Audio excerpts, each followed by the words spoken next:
Hello guys, आज चाहिँ तपाईँहरूलाई म बाहिङको भाषा सिकाउँछु राईको 33वटा भाषाहरू चाहिँ छ। त्यही पनि सानो सानो छ है। सुरु गरे।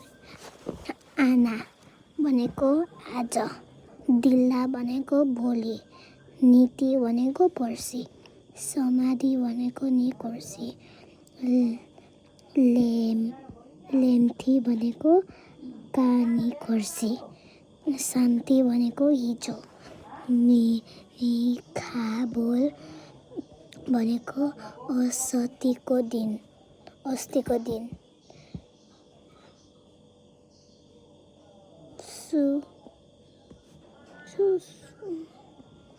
सुन्नुहुँदैछ गाइजहरू?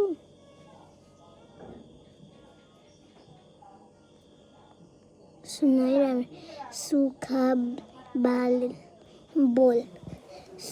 बोल अस्तिको भन्दा उखा बोल।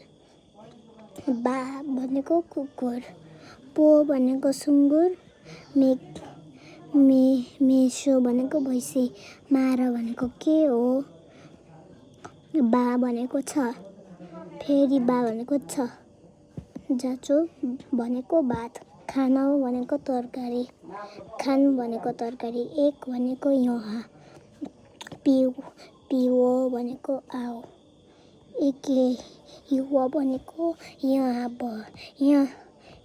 माथिबाट तल झर, एके कुओ यहाँ माथि आऊ, तलबाट माथि आऊ, माबो भनेको छैन, रेबी भनेको आलु,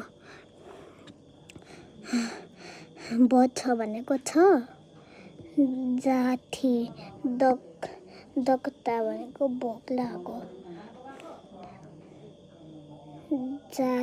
जाथो जावा भनेको भात खा, जाची दक्ता माबो भनेको भोक लागेको छैन, दक्तु भनेको मन पराउँछु, मा दक्तु भनेको मन पराउँदिन, गोला भनेको भित्र, गोला भनेको बाहिर, गेसोपेला भनेको कतिखेर, खाना भनेको अहिले। Thank you guys. राई भाषा राम्ररी सिक्नु होला है।